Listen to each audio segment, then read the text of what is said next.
Le solicitamos a la audiencia configurar sus teléfonos en modo silencio.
Le solicitamos a la audiencia tomar sus asientos, por favor.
Solicitamos a la audiencia tomar sus asientos.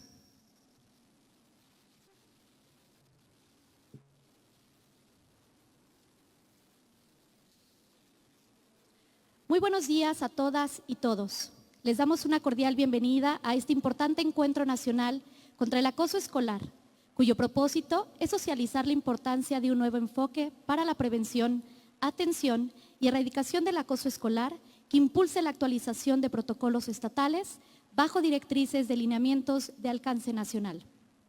Contamos con la distinguida presencia de autoridades educativas federales y locales, así como representantes de las áreas de convivencia en las entidades federativas. Presidiendo el evento, nos acompañan la secretaria de Educación Pública, la maestra Leticia Ramírez Amaya,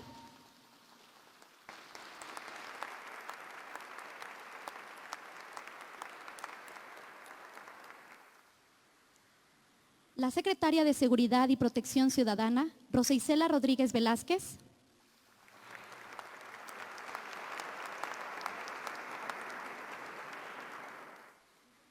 la presidenta de la Comisión de Derechos Humanos de la Ciudad de México, Nacheli Ramírez Hernández.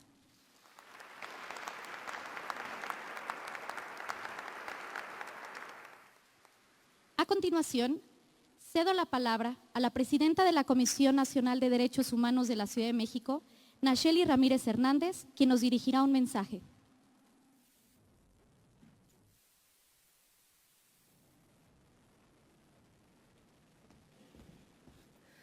Muy buenos días a todas, todos y todes.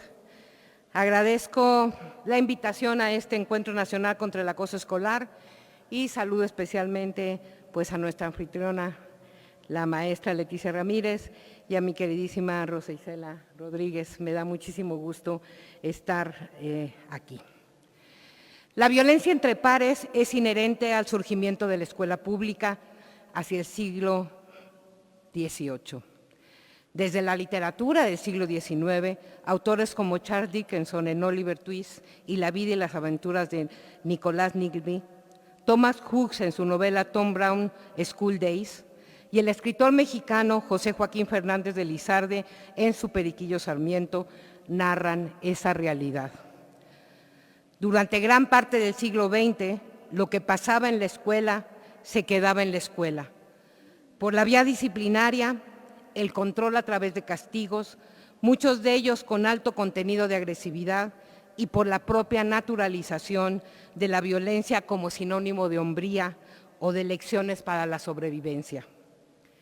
La violencia entre pares se presentaba en las instituciones educativas y ante las miradas de personas adultas que no consideraban decirles 4 ojos a una niña o mariquita a un niño era una agresión. No es sino hasta los años 70, cuando el profesor escandinavo Dan Always forma como materia de estudio el bullying en Suecia y Noruega. A partir de la década de los 80, se empezaron a multiplicar las investigaciones sobre la incidencia de este fenómeno en Finlandia, Estados Unidos, Canadá, Japón, España, Irlanda y Australia. Ya hacia finales de los 90 se registran los primeros estudios en la región de América Latina. De esos años datan las primeras investigaciones a pequeña escala que tienen documentadas en nuestro país, y no es sino hasta el primer lustro del siglo XXI, cuando se levantan las primeras encuestas a nivel nacional. Es relativamente reciente, por tanto, que la violencia entre pares en el ámbito escolar sea visibilizada como un problema que trasciende el ámbito privado para adquirir y justificar el interés y la intervención pública. En la actualidad, sabemos que cualquier forma de violencia en el espacio escolar vulnera los derechos de niñas, niños y adolescentes, no solo a la educación, sino también a la salud y a vivir libres de violencia. Sumado a ello, la violencia es un elemento que establece condiciones adversas para el ejercicio de otros derechos necesarios para su desarrollo, como el derecho al juego, ocio y entretenimiento, entre otros. También sabemos que si bien la violencia entre pares conserva rostros de antaño, al mismo tiempo presenta facetas en este siglo, en el que domina la promoción mediática de la violencia y su consumo, el sistema de valores basado en el individualismo, la socialización creciente en espacios digitales y virtuales de amplia difusión y alcance, la libre circulación de armas y la escasa presencia de personas que ejerzan el rol de cuidado debido también a la precarización de las condiciones.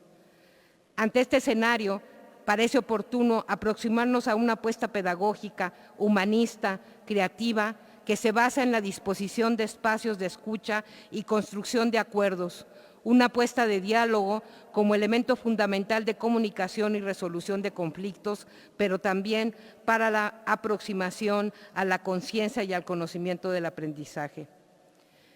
Quizás a partir de la pandemia por COVID-19 se hizo más evidente que además de ser un espacio de aprendizaje, la escuela es el principal espacio de socialización para niñas, niños y aún para adolescentes, que esa socialización es la base para su desarrollo y ejercicio de derechos presentes y futuros. Al día de hoy, seguimos constatando los efectos de la privación de ese relacionamiento colectivo y los aprendizajes y desarrollos de habilidades que derivan de este. El conflicto es concomitante a la socialización. No obstante, no existe una relación necesaria entre este y la materialización de la violencia. Desarrollar habilidades concretas para su transformación, como la construcción de acuerdos, el respeto a la otredad y el reconocimiento de la colectividad, es parte misma de la socialización y, por lo tanto, de la formación en el ámbito escolar. Parecería riesgoso apostar a la puesta en marcha del principio de participación y al derecho de niñas y niños a ser escuchados en sus opiniones, que sean consideradas como una ruta principal para la solución de los contextos de violencia vividos entre ellas y ellos. A la construcción de acuerdos para la transformación de conflictos, en tanto quizá la participación, el principio rector de la Convención, menos puesto en práctica y que más retos representa para la consolidación de un paradigma social que considere a niñas, niños y adolescentes como verdaderos sujetos de derecho. Sin embargo, es mi convicción que tal apuesta es precisamente la ruta acertada para conducir y enriquecer las estrategias dirigidas a la protección de niñas, niños y adolescentes. A partir de tal convicción, en el marco del proceso de construcción de los lineamientos para los protocolos de erradicación de acoso escolar en educación básica por parte de la SEP, esta Comisión de Derechos Humanos de la Ciudad de México emprendió un ejercicio de participación y escucha sobre la violencia entre pares en las escuelas, el primero en su tipo. La consulta Opiniones sobre la violencia entre pares en primaria y secundaria reunió la voz y propuestas de 1,277 niñas, niños y adolescentes en torno a la violencia entre pares. El ejercicio permitió reunir la percepción de ellas y ellos respecto a las necesidades para la mejora de las estrategias de intervención y atención en los casos concretos de violencia entre pares, así como para la reparación individual y colectiva del daño causado por estos episodios. Ejemplo de lo anterior es que las participaciones trazan un camino desde un punto de partida claro, que conocer que los niños y niñas y adolescentes entienden esa forma de violencia confirma que cuentan con la certeza de que han implementado acciones para atenderla, así como la identificación de que ellas y ellos pueden actuar e incidir mediante cuestiones concretas para la transformación de una situación de esa naturaleza, con el objetivo de arribar a una cultura del buen trato, del cuidado individual y colectivo. Es así como el 76.47% de las infancias de nivel primaria percibe que puede incidir en la situación de violencia entre pares, mientras que a nivel de secundaria este porcentaje aumenta al 83.82%. El ánimo transformador de las propuestas que hace este grupo etario predomina, así como es notoria la conciencia respecto de que hay causas profundas que motivan a las personas a actuar así y por tanto que es necesario que en las respuestas se consideren más un apoyo para quien agrede, quien es víctima y quienes atestiguan. Nuestro país, congruente con el paradigma de derechos humanos que conforma nuestro bloque de constitucionalidad, transitó normativamente hace tiempo ya de un modelo de derecho penal basado en juzgar a las personas a otro que se basa en la adjudicación de responsabilidad por los actos cometidos, dejando de lado un juicio moral y centrando la atención a la importancia para eliminar la impunidad. Este gran cambio respondió tanto a la insostenibilidad del modelo criminalizante para la dignidad de las personas como a la evidente falta de resultados para mejorar la seguridad y la calidad de vida. Como corolario de ese diseño normativo, más respetuoso de los derechos humanos, cada vez cobra más importancia y esfuerzos la implementación de modelos de justicia restaurativa, puestos que a la par de la responsabilidad por los actos, es preciso restaurar el tejido comunitario para la elaboración de la conflictividad.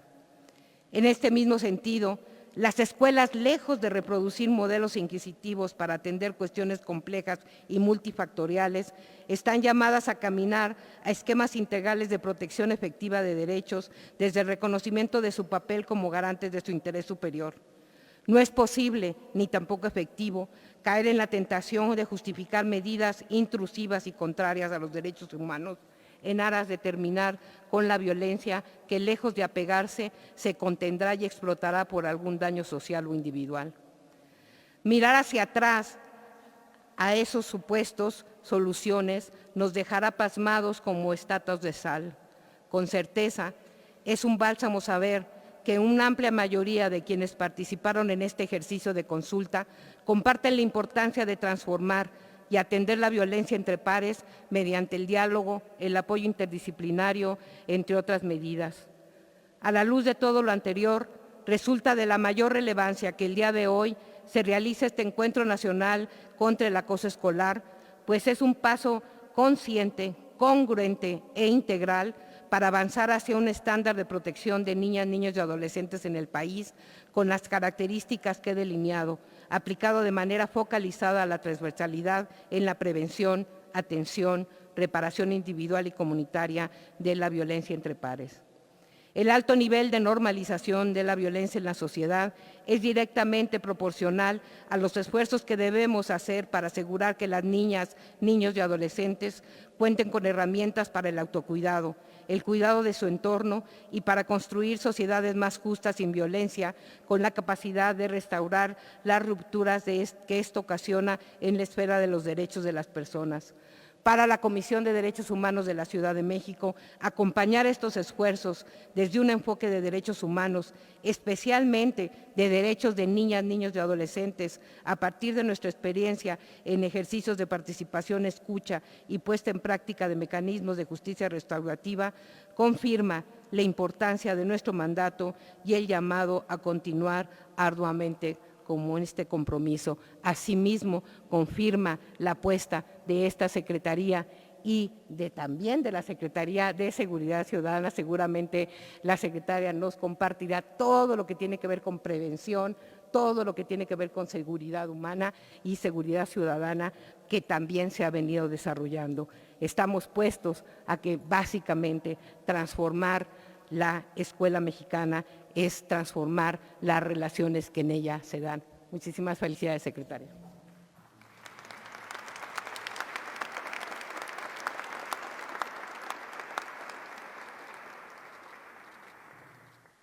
A continuación, hará el uso de la palabra la secretaria de Seguridad y Protección Ciudadana, Rosa Isela Rodríguez Velázquez.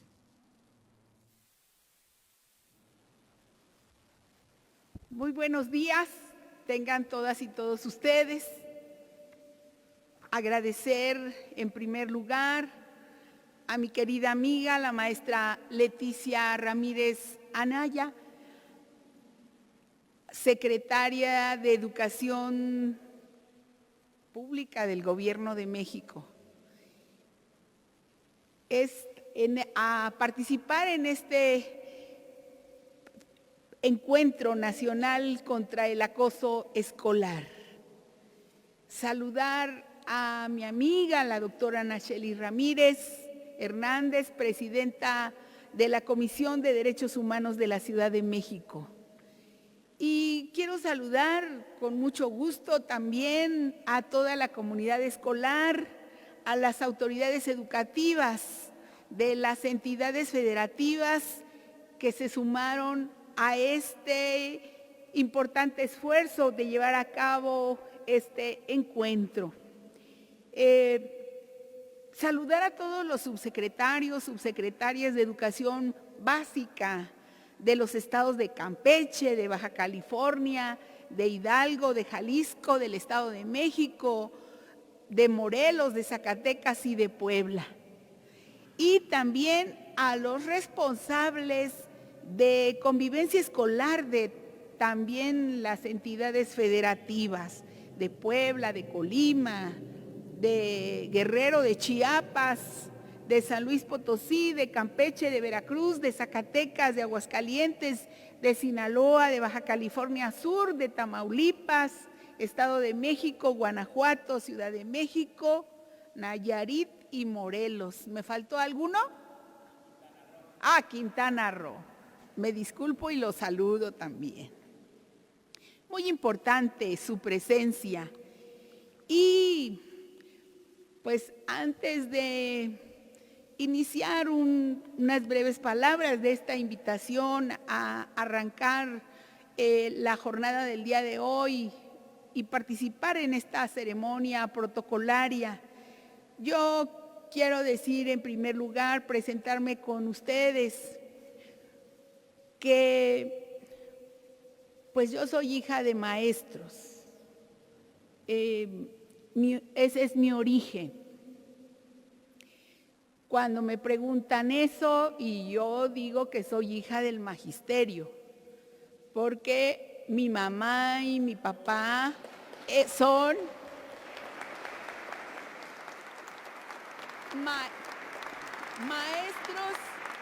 maestro y maestra de primaria. Mi padre de las misiones culturales. Mi mamá, pues, maestra de primaria rural. Entonces, por eso digo que, pues, del magisterio nace todo y hace todo. Hace hasta secretarias de Estado, que es mi caso. La otra cosa que les quiero platicar también, antes, solamente para iniciar mi intervención, es que yo estoy pues agradecida con la vida de haber conocido, de conocer a mis dos grandes amigas que hoy están aquí conmigo. Pero especialmente hoy les quiero comentar de la maestra Leticia. Bueno, la conocí en el movimiento magisterial hace muchos años, cuando yo era reportera y ella era maestra. Y era de las que encabezaban el movimiento magisterial. Y después la dejé de ver, me la encontré en otras actividades políticas y un día de pronto vi quién era la maestra de mi hija. Yo tengo una hija y un hijo. Y tuve la fortuna de que la maestra de mi hija, Alejandra, de quinto y sexto de primaria, fue la maestra Leticia Ramírez. Y les quiero comentar, porque es muy bonito, que gracias a su enseñanza, mi hija Alejandra fue privilegiada en ocupar el primer lugar en quinto o sexto año de la zona escolar aquí en Tlatelolco en aquel tiempo. Entonces, pues ganó el premio es quinto año, ¿verdad? Sexto año, y ganó el de su salón de clases, el de la escuela, el de la zona escolar, en fin, gracias a las enseñanzas de la maestra Leticia. Entonces, Leti, siempre te doy las gracias, pero ahora te quiero dar las gracias públicamente de la manera personal como te conozco. ¿Cómo no va a estar uno agradecido con los maestros, verdad? ¿Cómo no va uno a quererlos?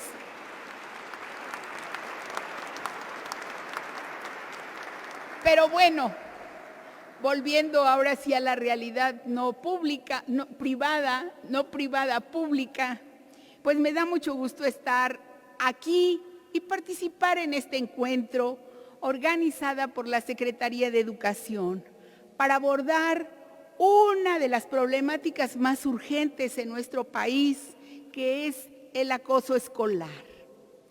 Este evento nos convoca a reflexionar, a dialogar y a reforzar todas nuestras acciones, pero también nos exige a implementar medidas específicas para eliminar de nuestras vidas y de nuestras escuelas cualquier situación que vulnere los derechos humanos. porque los efectos de la violencia, en particular del acoso escolar, son devastadores. Laceran, dañan y denigran la integridad física, pero también vulneran la salud mental y emocional de quienes la padecen.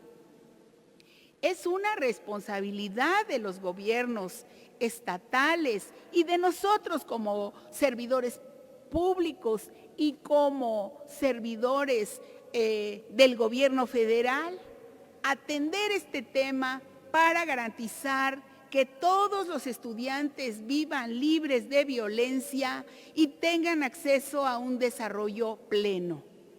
Preocupado por nuestros adolescentes y jóvenes, el presidente de México, Andrés Manuel López Obrador, ha instruido a todo su gabinete a atender las causas que generan la violencia en el país. Por eso, en la Secretaría de Seguridad y Protección Ciudadana, pusimos en marcha la estrategia de prevención de las violencias y las adicciones en las escuelas para prevenir y atender el consumo de sustancias psicoactivas, la violencia familiar, el acoso escolar y la violencia digital. Buscamos que los estudiantes disfruten su escuela y tengan un desarrollo pleno, lejos de las adicciones y la violencia. Con esta iniciativa se sensibilizan y previenen diversas formas de violencia entre los estudiantes en los espacios escolares y se dan herramientas de identificación, atención y canalización sobre el manejo de situaciones de riesgo a docentes, a familia y a tutores de jóvenes. Celebro y felicito a la secretaria Leticia Ramírez porque el día de hoy se presentan los lineamientos para los protocolos de erradicación del acoso escolar en la educación básica y el manual para la elaboración del protocolo. Es fundamental que estos instrumentos contribuyan a transformar la cultura de la violencia escolar por una de inclusión e igualdad. Debemos tener claro en todas las escuelas del país que la violencia no es normal, que no es normal vivir violencia, no es normal violentar a otras personas. Todas y todos tenemos derecho a vivir sin violencias. Lo que queremos es paz, es vivir en una comunidad en paz, vivir en una ciudad en paz, vivir en un país en paz, un México en paz.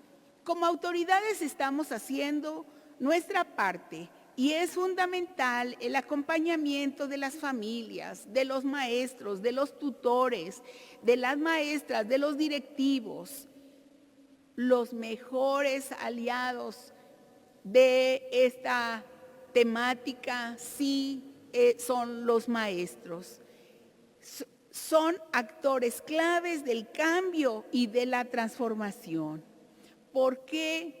Porque cuentan con habilidades y capacidades educativas, pedagógicas, para transmitir a jóvenes, niñas y niños nuevas prácticas para eliminar las violencias, para desmontar y no tolerar conductas misóginas, machistas, que parecen normales en la convivencia cotidiana.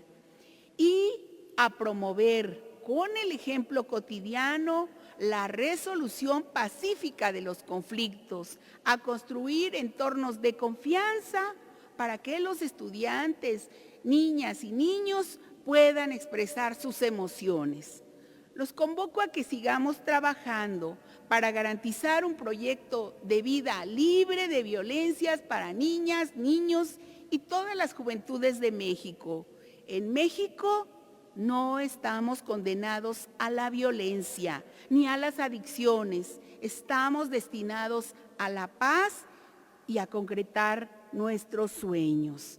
Construyamos juntas y juntos la paz. Antes de concluir, yo quiero felicitar a la Secretaría de Educación, a su titular, la maestra Leticia Ramírez, por el gran programa y todo lo que hicieron todos los maestros en todo el país, por el programa Si te drogas, te dañas. Y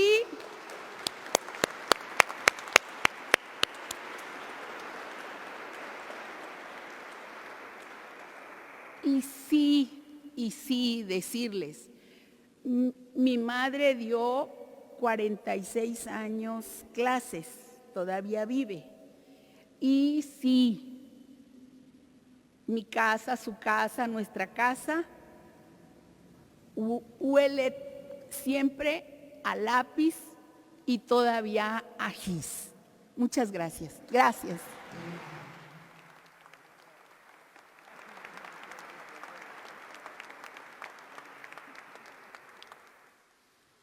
Por último, cedo la palabra a la Secretaria de Educación Pública, la maestra Leticia Ramírez Amaya, quien nos dirigirá un mensaje.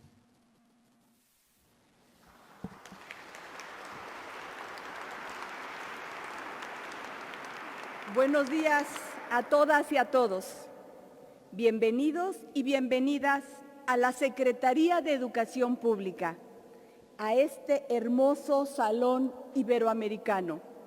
Y quienes no tengan la oportunidad o quienes no hayan tenido la oportunidad de conocer los murales y el propio edificio de la Secretaría, los invito a que ya que están aquí, salgan, vean, disfruten, sientan la historia de este edificio, que es la parte de la historia de este país. Es muy importante.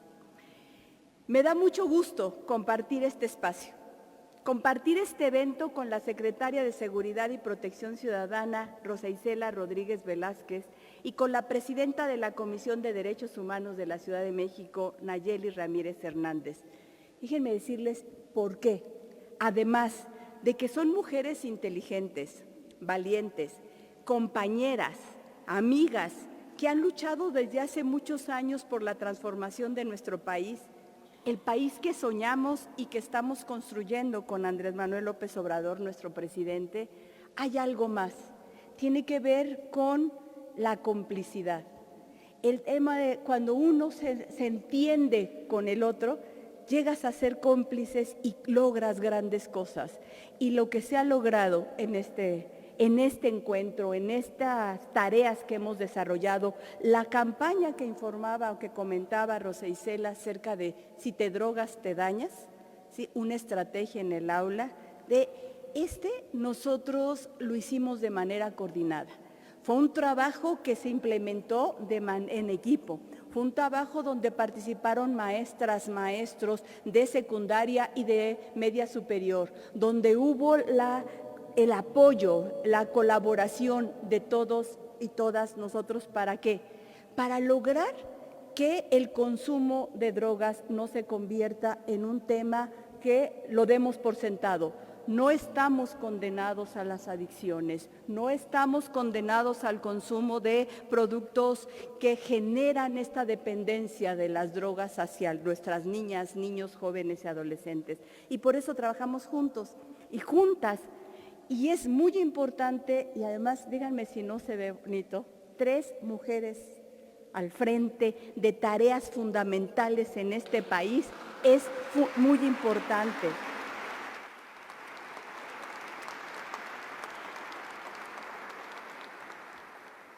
No voy a repetir los estados que están presentes, pero les comento a Rosa Isela y a Nayeli que están aquí responsables de los estados, de que lo que discutamos, de que lo que platiquemos, de que lo que estamos armando se implemente en cada una de sus regiones, en cada uno de sus estados. Entonces, bienvenidos todos ustedes, todas ustedes, pero sabemos que el compromiso es muy grande y la tarea que tienen, contamos con su entusiasmo, con su compromiso, con su convicción, con su responsabilidad para que lo que ustedes hagan en cada uno de sus estados ayude a lo que estamos haciendo en el país. Muchas gracias, no solo por venir, por estar aquí. Muchas gracias por lo que están haciendo.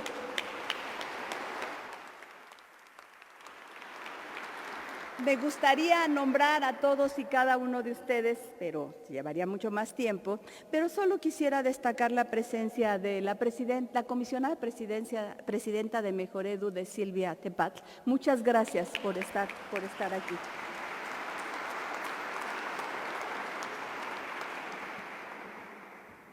Ponerle nombre a un evento no es fácil, y cuando se llama Encuentro Nacional contra el acoso escolar, lo dice todo.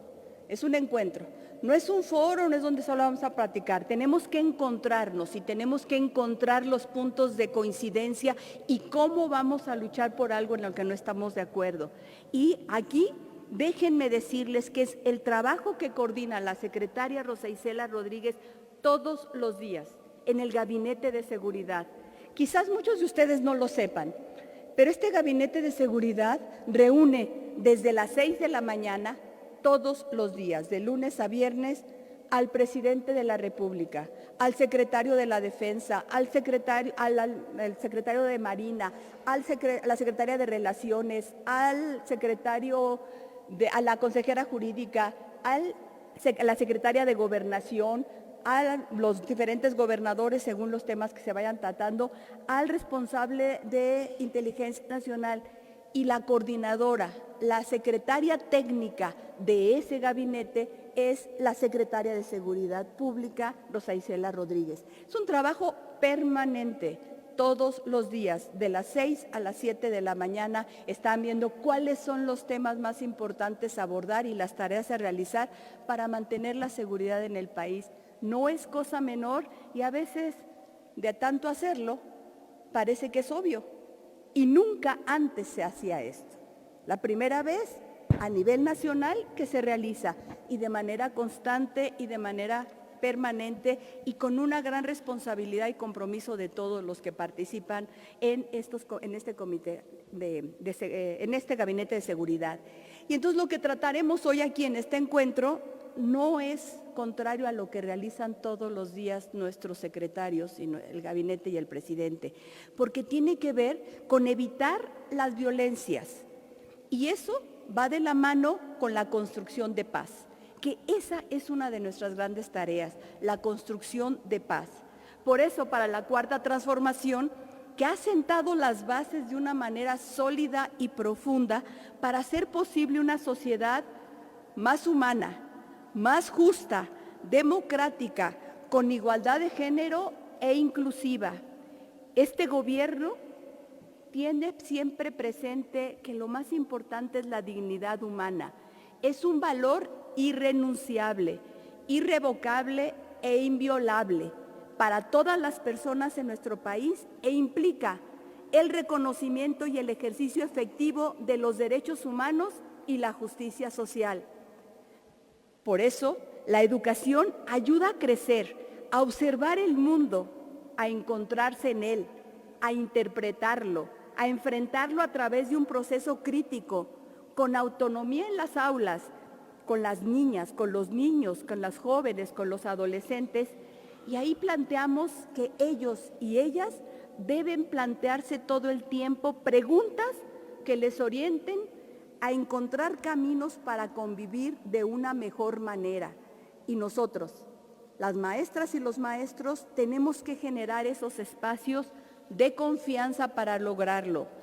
No nos cansemos de decirlo. Somos responsables de generar esos espacios para que las niñas, los niños, los jóvenes y los adolescentes puedan sentirse en ambientes de confianza y hablar, decir, escuchar al otro, platicar con el otro, encontrarse con el otro es fundamental. Y es muy importante encontrarse con sus iguales. Por eso tenemos que generar estos ambientes entre ellos mismos. No solo lo que me diga la autoridad o lo que me diga en la familia o lo que me digan los adultos. Es cómo entre nosotros mismos, con los pares, podemos llegar a encontrar soluciones a problemáticas que a veces no nos atrevemos a mencionar. Porque en las escuelas, como en las familias, la cercanía y el acompañamiento debe hacerse con los estudiantes, platicando, dialogando. Y aquí decían, Yeli, el diálogo es la única solución que existe para cualquier tipo de conflicto. No olvidemos esta palabra. El diálogo es fundamental, donde se confronten ideas, se tenga la posibilidad de tomar decisiones de manera autónoma y reflexiva. Y aquí tenemos que decir y reiterar algo que dijo Rosa Isela. Las familias son muy importantes. No es solo lo que hagamos en la escuela, es cómo lo coordinamos con las familias, cómo tenemos un objetivo común, y ahí también tenemos que platicar todo el tiempo con madres, padres de familia para ver cómo le vamos a hacer, porque es una tarea que tenemos que enfrentar todos y todas. No es una tarea solo de la escuela, o no es una tarea solo de seguridad, es una tarea de que luchamos todos por los derechos de todas y todos. Para la Secretaría de Educación Pública, que se rige por el humanismo, que impulsa el cuidado, protección y dignidad de niñas, niños y adolescentes, trabajamos para fortalecer la cultura de paz en la escuela y fuera de ella. Y ese es un tema que habrá de discutirse en este encuentro, porque pareciera que solo tiene que ver lo que pasa en el salón o en el patio de la escuela. No. Nosotros, a través de la propuesta pedagógica que estamos implementando, que es un cambio de paradigma en cómo entendemos la educación, planteamos la importancia de trabajar con la comunidad. Y si en los proyectos que estamos impulsando con nuestra nueva propuesta planteamos proyectos educativos comunitarios, estamos planteando esto, que es necesario salir, es necesario que la escuela también abra sus puertas, que la comunidad entre a la escuela y la escuela salga a la comunidad. Esto es muy importante. ¿Y qué queremos sacar ahí? Todo lo que tenemos que hacer para construir la paz. Y la paz desde una discusión que puede haber entre dos niñas o niños, o lo que puede haber de diferencia con los padres, o lo que puede suceder en el barrio, en la comunidad, en alguna asamblea de colonia. Todo tiene que resolverse escuchándonos. Esa palabra tampoco se verá. Hay que aprender y tener siempre presente que hay que escuchar. Y ese es un signo de este gobierno. El gobierno de la Cuarta Transformación siempre escucha. Escucha a la gente, escucha al pueblo, escucha a los ciudadanos, porque por eso estamos construyendo una forma diferente de gobernar.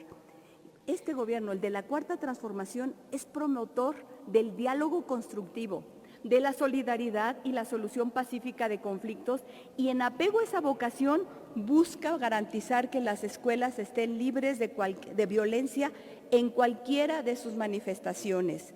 Nosotros decimos que para generar ambientes escolares que fortalezcan la cohesión y una convivencia pacífica y democrática, tiene que haber un enfoque formativo. Y aquí es importante, hay que mencionar las cosas por su nombre. Si no las decimos por su nombre, las ocultamos. Hay que decir que estamos en contra de todo tipo de violencias y mencionar cuáles son, y las violencias que se generan en la propia escuela y las que vienen de afuera. Estamos en contra del acoso escolar, del acoso sexual, estamos en contra de la codificación de las niñas en este país, estamos en contra de todo eso y cómo lo vamos revirtiendo. Y tiene que ver con actitudes individuales y actitudes colectivas. Entonces es desde lo que planteas como persona, como niña, como niño, y cómo lo difundes con los demás. Tenemos que colectivizar nuestra propuesta y lo podemos hacer, y para eso se van a presentar y se van a discutir los protocolos que hoy salieron publicados en el Diario Oficial de la Federación, ¿no? Entonces tenemos que discutirlos, pero que no nos mueva la obligación de cumplir algo, que nos mueva la obligación que tenemos con la paz en este país. Requerimos construir espacios que generen sensación de seguridad básica, en donde las niñas, los niños y los adolescentes se sientan valorados. Ese es otro tema importante. Todos tenemos un valor y ese valor nos los da nuestra presencia con los demás, nos los da nuestras actitudes y lo que hacemos todos los días. Tienen que ser reconocidos y encuentren sentido a lo que aprenden. Esa es otra de las líneas de trabajo de la propuesta pedagógica. Hay que encontrar sentido a lo que aprendemos. Estamos enseñando no para sacar una calificación, estamos enseñando para la vida, estamos enseñando para aprender, que lo que tienes, los conocimientos que adquieres, te sirven para ser una mejor persona. En la Secretaría de Educación Pública nos importa mucho la felicidad de niñas, niños y adolescentes. Esta se finca en espacios de convivencia que procuren el bienestar corporal, mental, emocional, afectivo y sentimental, y no lo podemos conseguir si no procuramos la paz. Y como lo dice reiteradamente Rosa Isela, venimos a ganar la paz. Por eso estamos aquí también. Y la educación no es solo lo que ocurre en las aulas o en las escuelas, atraviesa la vida familiar y la convivencia en los colectivos en los que se participa. Es otra cosa importante. Yo no puedo ser una persona en la escuela, otra persona en mi casa, otra persona en una asamblea, otra persona en un evento, otra persona en una fiesta, otra. Somos uno y tenemos que manifestar toda nuestra forma de estar en contra de las violencias en todos y cada uno de los espacios en los que estamos y en todos y cada una de las actividades que realizamos. Por eso es necesario insistir en todos los espacios en el respeto irrestricto de la dignidad humana, como valor fundamental e inalterable de las personas y de la sociedad, a partir de una formación humanista que contribuya a la mejor convivencia social, a la integridad de las familias y al reconocimiento del valor de la diversidad y la corresponsabilidad para construir el bienestar y la felicidad de todas y todos. Quiero compartir que en este momento me siento muy feliz por estar con mis amigas, con mis compañeras, con dirigentes, con responsables, con secretaria de Estado, con impulsora de los derechos humanos, de estar con ustedes. Porque hemos tenido reuniones con autoridades educativas, pero pocas veces nos corresponde ver y reunirnos permanentemente así en colectivo con subsecretarios, con responsables de tareas particulares. Sepan que las valoramos, que sabemos que las están haciendo. Para nosotros, trabajar en gobierno es trabajar en territorio. Por eso visitamos las escuelas, por eso hablamos con las maestras y los maestros en su salón de clase, en su patio de recreo, en la entrada de la escuela. Ahí es donde tenemos que estar todos. Los invito a que siempre estemos cerca de las maestras, de los maestros, de las niñas y de los niños. Les aseguro que lo que salga de este encuentro va a ser benéfico para el país. Muchas gracias por estar aquí.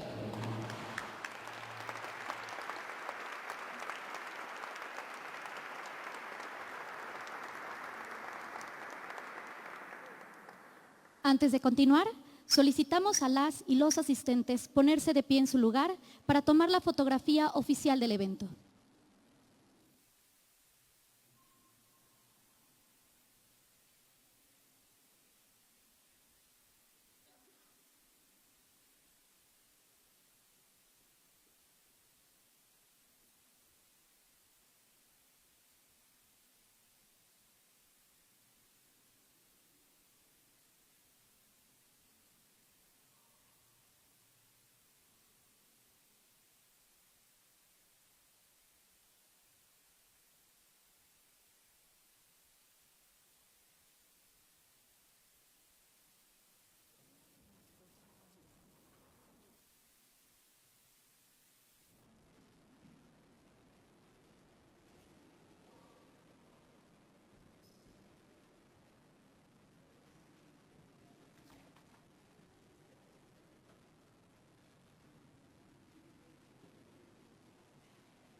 Les pido a los asistentes, tomen su lugar.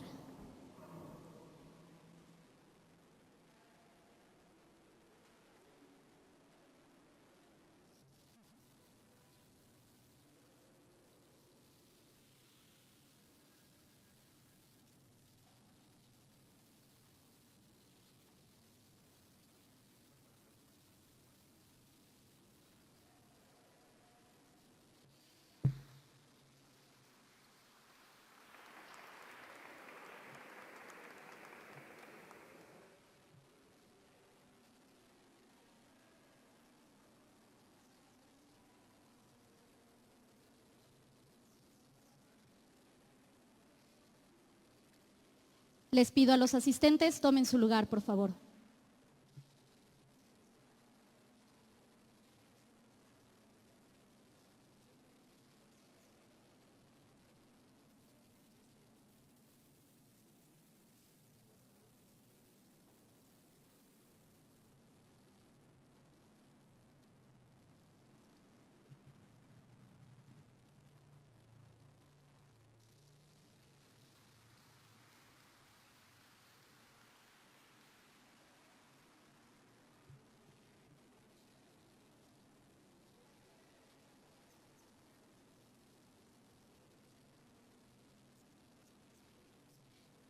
En unos minutos continuamos. Gracias.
La maestra de ceremonias, le voy a quitar el micrófono.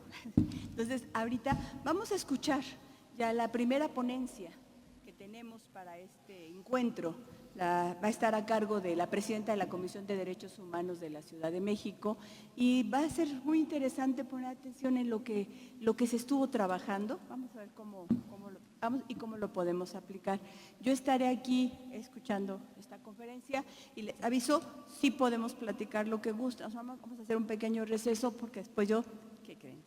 El diálogo es importante y tengo que atender una comisión de manifestantes que han estado insistentemente planteando sus demandas aquí. Entonces voy a tener que atender esa comisión que no la tenía planteada.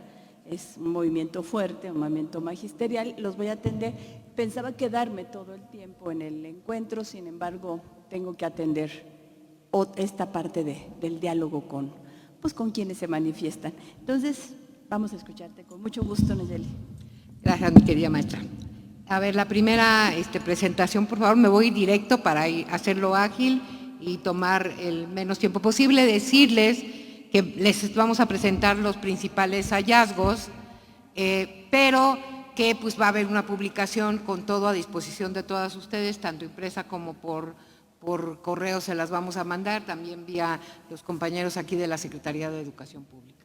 Lo primero es como la primera, por favor, presentación.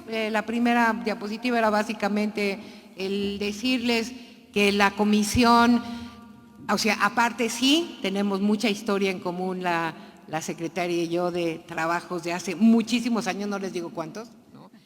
Pero estoy aquí no por eso nada más, ¿no? Y también la comisión está aquí porque ha venido desarrollando una experiencia muy fuerte con relación a consultas, a oír y escuchar la voz de niñas, niños y adolescentes, y en esta ocasión, como un cuarto ejercicio consecutivo cada año, y alrededor de la construcción de los lineamientos que van a ustedes a conocer a profundidad el día de hoy, hubo una consulta que se llamó Opiniones sobre Violencia entre Pares en Primaria y Secundaria de la Ciudad de México. La que sigue, por favor. Básicamente parte del principio de la participación infantil, como ustedes saben, la Convención de los Derechos del Niño y en particular la Observación General número 12 está marcando los lineamientos de la participación, no nada más como un derecho de niñas, niños y adolescentes, sino también como un principio que rige toda la Convención de los Derechos del Niño. ¿Qué nos dice la observación número 12? Pues que tiene que ser transparente, voluntaria, respetuosa, pertinente, adaptable, incluyente, segura, y tiene que haber responsabilidad en el ejercicio de estos ejercicios. ¿Cuáles son y qué implica la participación? Implica actoría social, implica organización y protagonismo, todos estos elementos relacionados con niñas, niñas y adolescentes, y ese, digamos, es el paraguas de esta consulta que vamos a compartir con ustedes. El objetivo de la consulta fue conocer la opinión y percepción de y propuestas de niñas, niños y adolescentes en respecto a la prevención, atención y seguimiento del acoso escolar.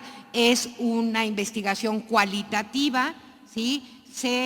Estuvo desarrollada a partir de 12 preguntas abiertas que promovían la reflexión tanto individual y colectiva, con un tipo de metodología recuperada de grupos focales, lo que permite hacer una investigación y una consulta muy pedagógica, que además se trabajó y transformó igualmente en relación a estos niños, niñas y adolescentes, y bueno, ahí está el tipo de software que utilizamos para su interpretación.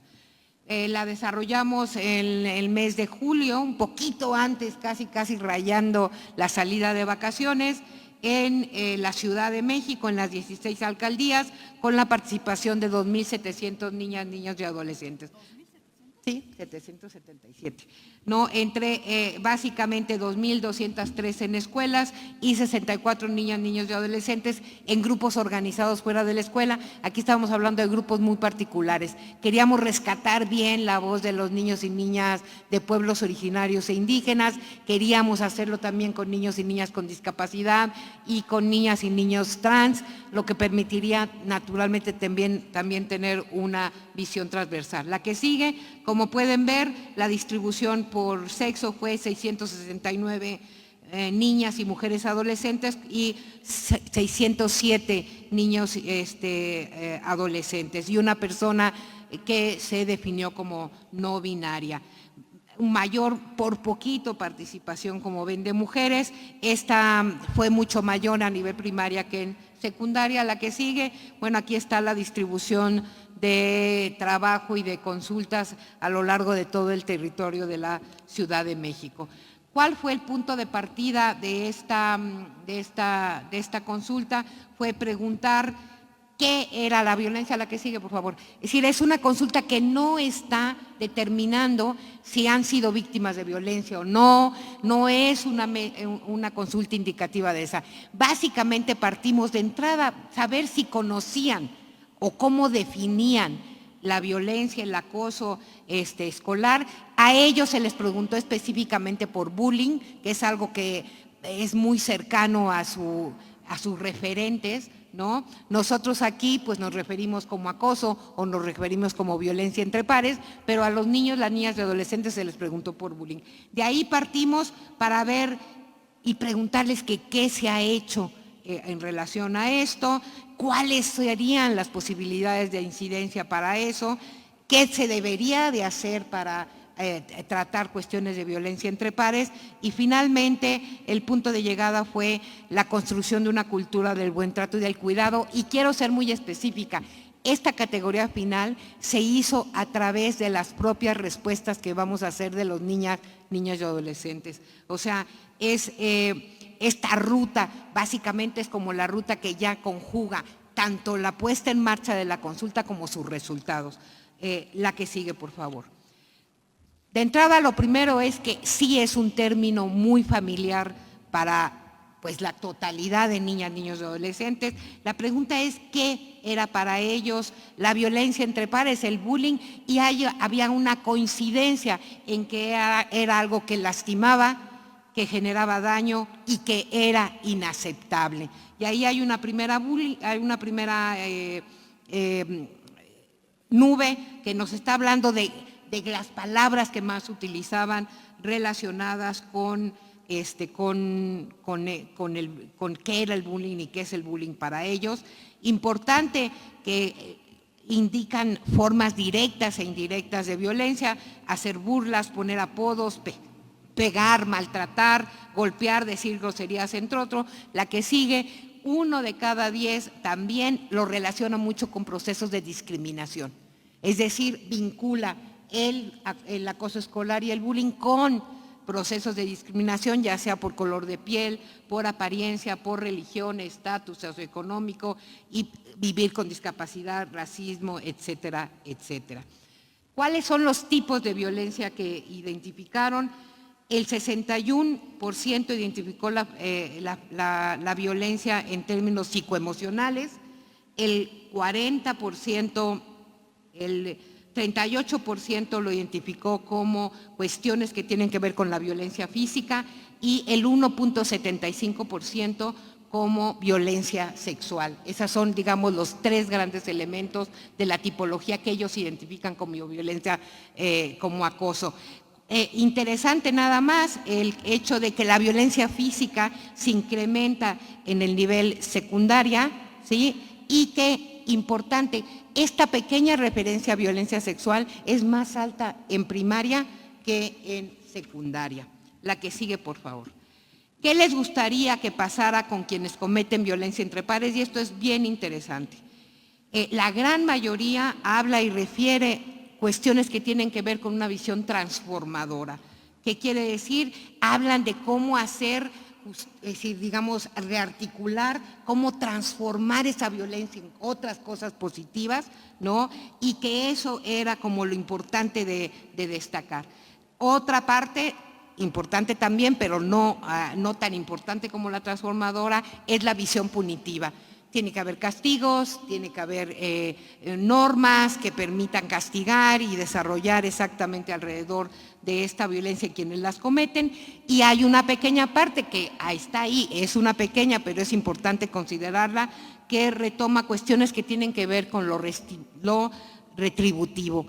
Básicamente, para entender esta dinámica, es el ojo por ojo, el diente por diente. Ahí no son los más, pero hay que poner atención finalmente en quienes están pensando que por ahí tendría que resolverse.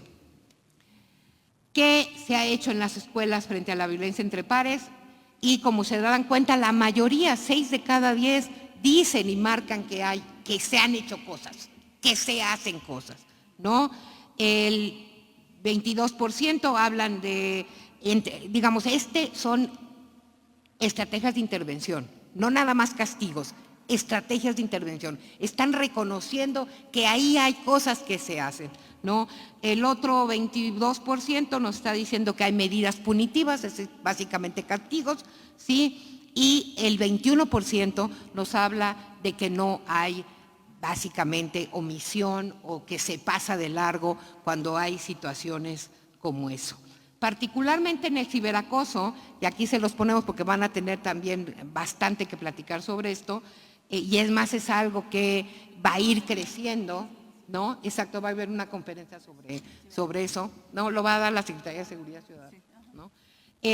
Vemos que la proporción baja, es decir, disminuyen las estrategias de intervención y se quedan más o menos igual las medidas punitivas, pero aumenta la omisión y el no involucramiento, un llamado de atención, porque ahí cambia básicamente las lógicas de cómo lo están percibiendo ellos. Acuérdense que es un trabajo de percepción, ¿no? La que sigue. ¿Cuáles son para ellos las estrategias de atención e intervención? ¿No? Básicamente hablan de muchas de ellas y la mayoría está hablando de estrategias que implican dialogar, ya lo decía la secretaria, acordar e informar, ¿no?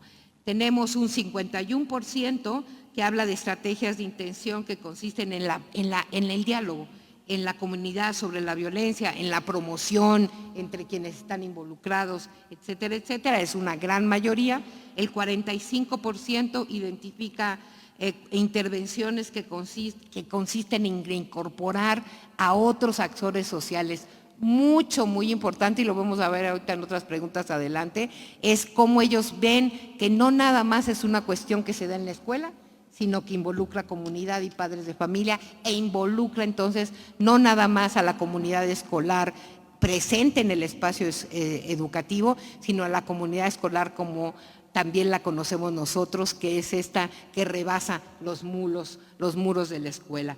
Y un pequeño porcentaje, no por debajo del 4%, identifica que pueden establecerse acuerdos entre personas involucradas. Es decir, esta parte es interesante ver cómo vamos desarrollando esta parte que ellos no ven, ¿no? En términos de que haya procesos de conciliación entre víctimas y victimarios, ¿no? Es básicamente eso.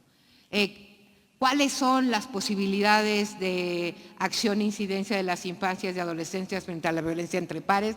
Esto es bien importante y fue el dato que di cuando les compartí al inicio de la plática el día de hoy, y es que la mayoría dice que tienen y pueden tener un papel importante en el desarrollo de estrategias de construcción diferentes y de atención a la violencia entre ellos mismos, ¿no?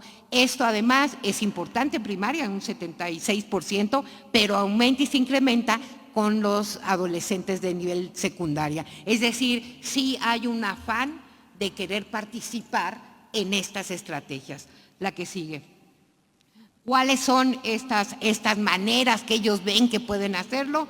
El 57% denunciar, reportar, informar a los adultos y a las autoridades, 20% apoyar a quienes enfrentan la situación de violencia, 16% defender a la persona que vive en violencia y 6.55% dialogar con las personas que ejercen violencia. Aquí en la que sigue vamos a ver la diferencia de este indicador por nivel educativo. Y es interesante que naturalmente desarrollan esta habilidad, por ejemplo, para enfrentar la situación y para defender mucho más ya a nivel de adolescentes que en la primaria.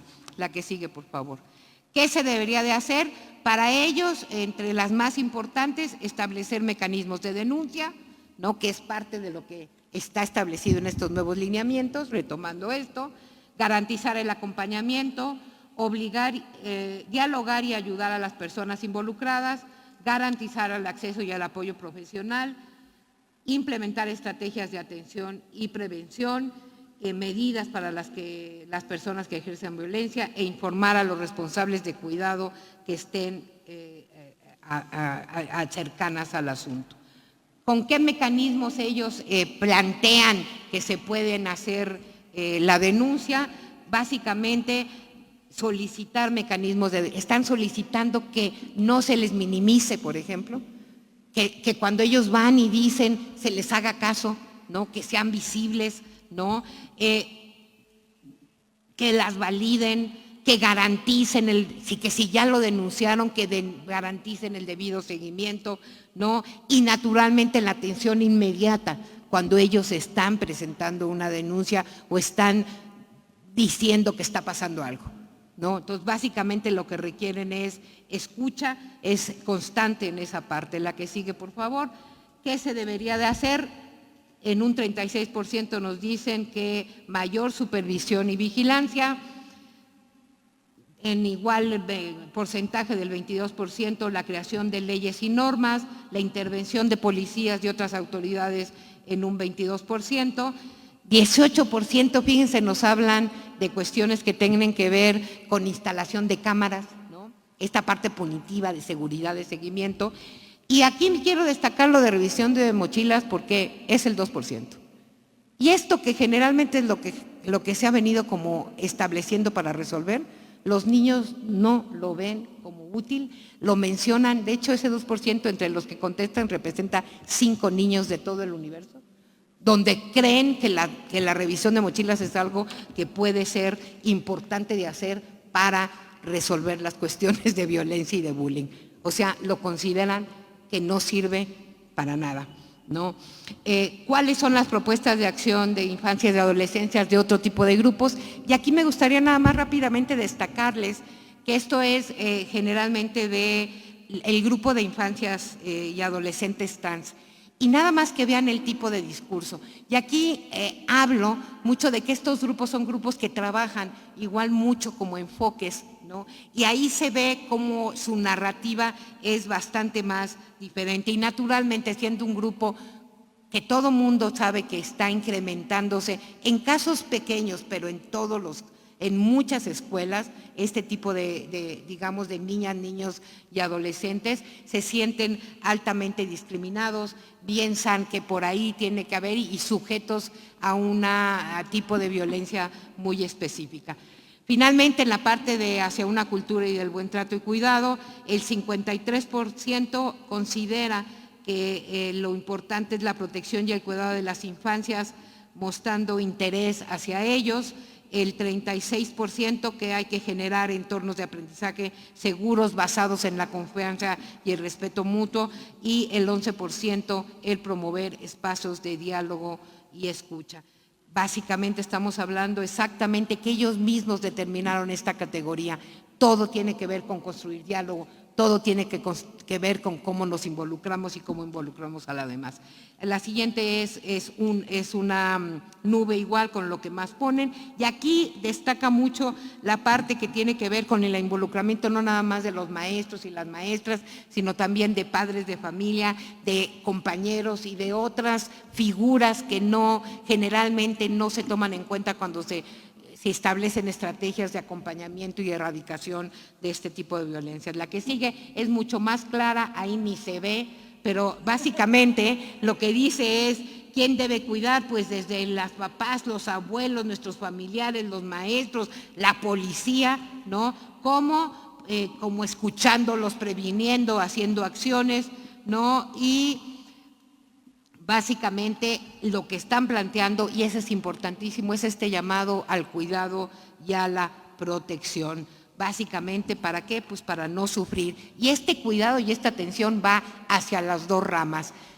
Tanto colocan a las personas que se ven violentadas, como colocan a quienes básicamente consideran que violentan, ¿no? Hablan de una visión muy integral, digamos, de desarrollo. ¿Cuáles otros hallazgos importantes? Importante, la salud mental es reiterativa, salen cuestiones de depresión y ansiedad y tristeza, lo hemos estado, digamos, y lo han estado seguramente ustedes viendo de manera bastante frecuente, cada vez más frecuente en las escuelas, y algunas cosas otras identificadas con estos grupos especiales. Quiero hacer referencia a los niños y las niñas de pueblos originarios o población indígena, que a diferencia de todos los demás niños hacen muchas referencias a los sentimientos.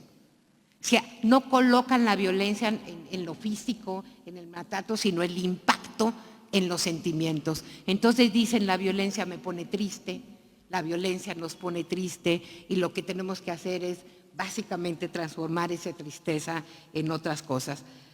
A manera de conclusión, no les voy a decir todas, les diría nada más dos.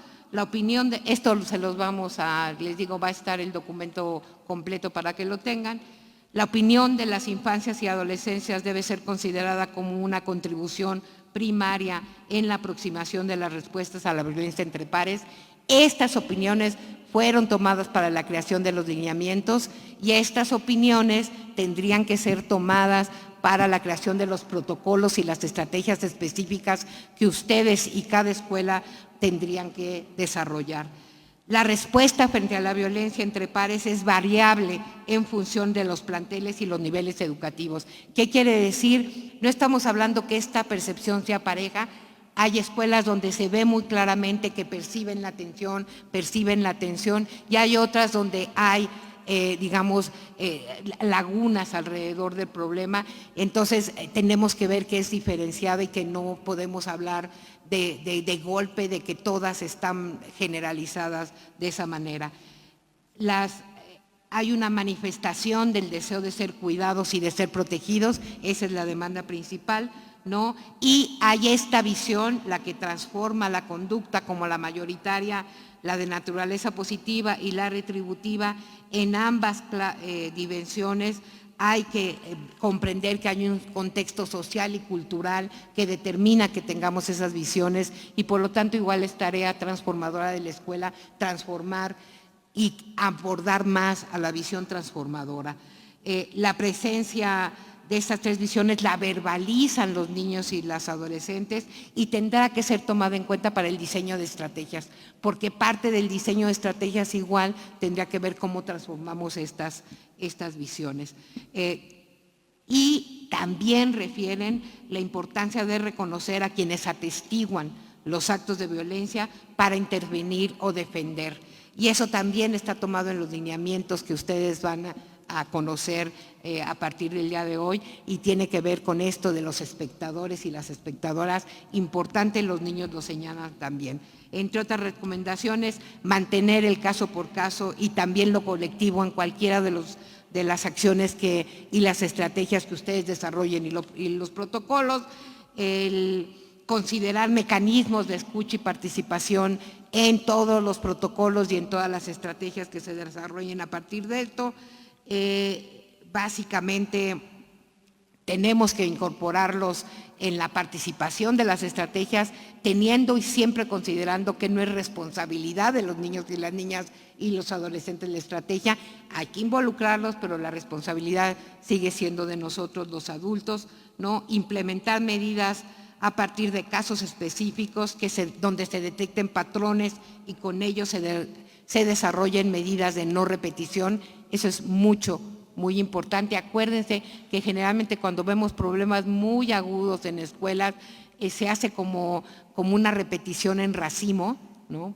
Y entonces es importante hacerlo, y incluir criterios específicos y protocolos para la identificación, atención y seguimiento y valoración de situaciones de violencia entre pares que involucren no nada más a los maestros, a los directivos, al personal que está en la escuela, pero también a los padres de familia, a los responsables de crianza. Serían algunas de las recomendaciones derivadas de este estudio.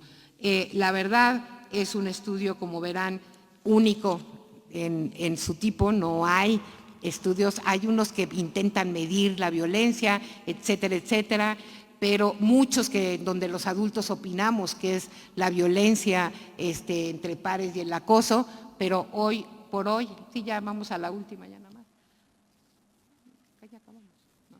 Hoy por hoy lo importante, ¿no?, es que estamos escuchándolos y que básicamente ellos mismos tienen una percepción importante de su papel en esta problemática y tienen una percepción muy importante en una visión transformadora del cuidado, y tener en cuenta que lo que están demandando de nosotros es protección y seguridad. Eso sería todo.